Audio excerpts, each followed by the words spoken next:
Mata ay nagsisilbing bintana ng bawat isa upang masilayan ang ganda ng biyayang binigay ng Diyos. Napakaswerte natin mga nabigyan ng pagkakataon upang masilayan ng mga ito.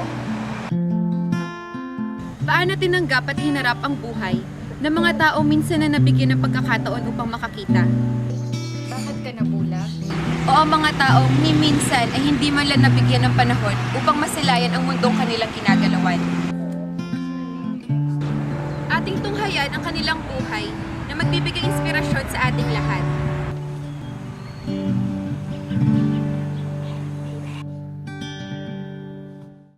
Sa ginawang pananaliksik ng aming grupo, narating namin ng San Juan Apalit na kung saan naninirahan si Nanay Remy na 2 dekada nang namumuhay sa dilim. Sa kanyang paniniwala, ang dahilan ng pagkawala ng kanyang paningin, di umano'y kagagawan ng isang engkanto. May bulag ko kahit. Ang may puto ko na yung punatubo, 1991 nata ito. Kanita ko may bulag. May nuno ko mo ketang tugak, parang pang operasyon ko. Masalese. Tapos po, Ito may nuno ken tugak, ang tamuring tutukian ako. Ding mata na. Nulwalwal na rin mata na, dila-dila pa. Tapos, pendikdik ke mo rin palis ko. May kasugat siya. Opo. O ngayon, pamalmurang ke mo. O may asar ko eh. Opo.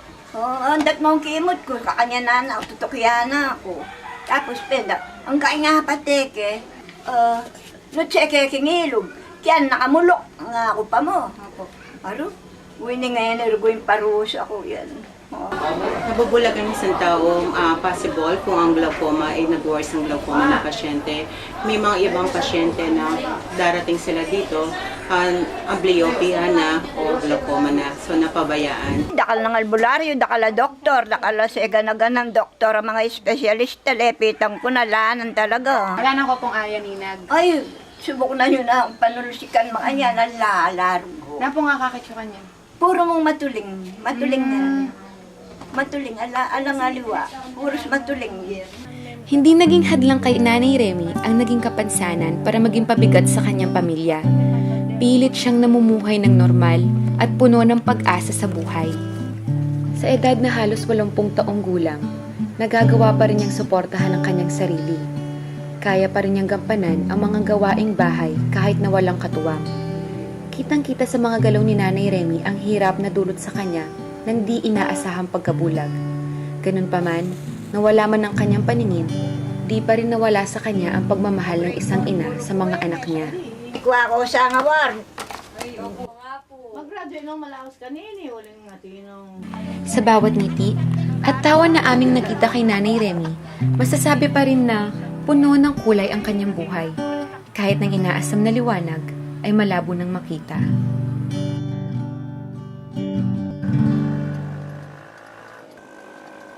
Hindi nalalayo sa tirahan ni Nanay Remy, nakilala namin si Gino.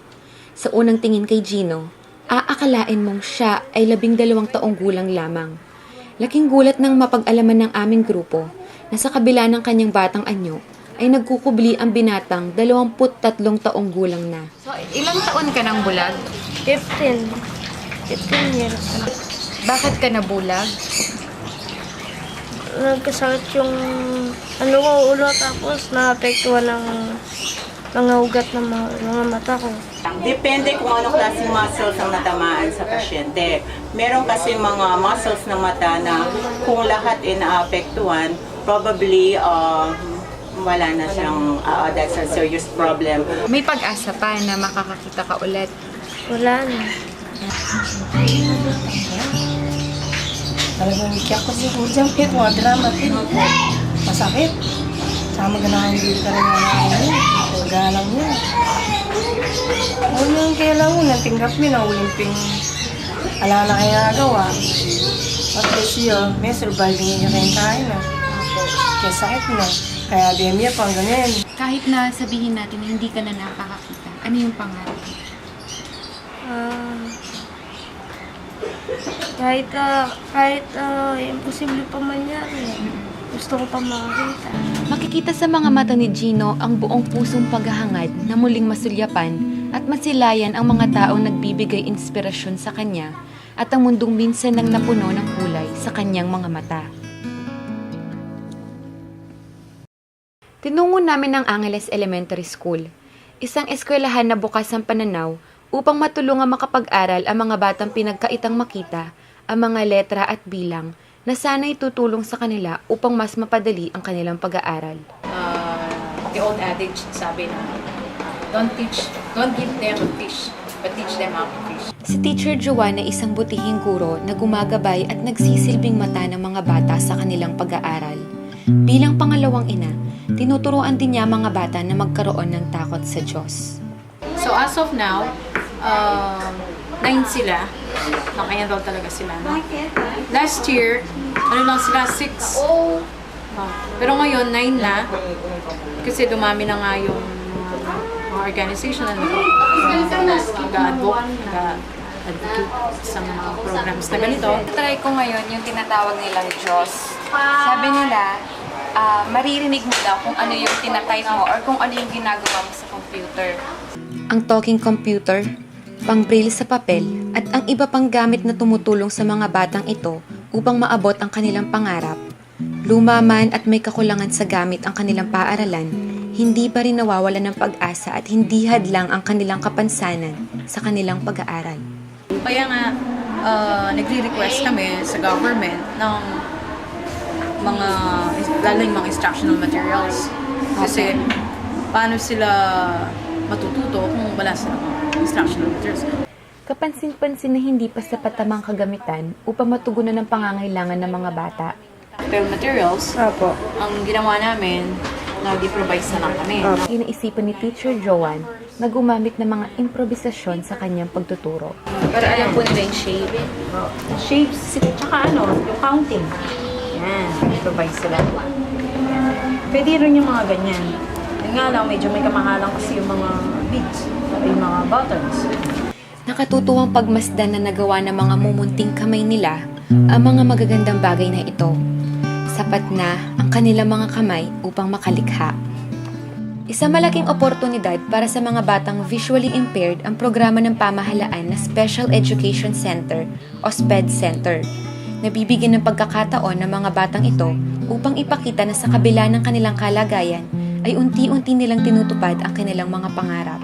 Yung pangarap ko sa mga bata, maging independent sila, at saka sana yung paglaki nila, kahit hindi na sila nag-aaral dito, ay makapagtrabaho sila. Dito, sa University of the Assumption, nakakamangha na may isang mag-aaral na nagsusumikap na abutin ang kanyang mga pangarap. Si Kay ay isang visually impaired mula ng isilang ng kanyang ina. Ginawa na nila ang lahat, ngunit sadyang hindi na talaga makakakita ang kanyang mga mata. Bilang pengari, tinanggap niya ang manyamang kelog mi. Ikay, bista't man balo mi, kabait na pa. Ikit ko na talaga, ating simptomas sa normal yung mata na. Pwede siyang mabulag at pagka silang, malalaman na kagad. Yun yung madedetect kagad yun. Pagkatapos ng 6 na buwan. Yun yung may mga tinatawag tayong yung stimulus ng mata ng bata. Kasi may mga hereditary yan, may mga inborn. Sa kabila nito, Hindi inalintana ni Kay ang kanyang kalagayan upang magpatuloy sa kanyang pag-aaral. Mas ginusto niya mamuhay na mag-isa at patunayan na hindi magiging balakid ang pagiging bulag niya sa kanyang araw-araw na pamumuhay. Naging hadlang yung pagiging visually impaired mo sa pag-aaral. Hindi po. Bakit? Alam ko kung ano yung mga ginagawa ko. At saka, hindi ko iniisip na ako po ay isang visually impaired or bulag. Ang iniisip ko is normal ako, kagaya po ninyo. Kasi po, kapag po inisip ko na ako po ay may kapansanan, parang wala pong mangyayari sa buhay ko. Bring na ating purpose kaya enabo rin makakulong ulit mong mapulaya mata, visual impaired dyan, magkulong niya, alin naman po. Tinanggap ko po yun ng buong puso. And I never to ask Jesus or God na bakit ako pa. Tinanong ko po yun sa sarili ko mismo kung bakit ako naging ganito. And pinaisip ko sa akin ni God na kaya ako naging ganito dahil may maganda siyang plano para sa akin. Sinundan ng aming grupo si Kay sa pag-uwi sa kanyang dormitoryo. Napatunayan namin na kahit walang nakikita ang kanyang mga mata, kaya pala niya mamuhay na mag-isa at hindi dumidepende sa ibang tao.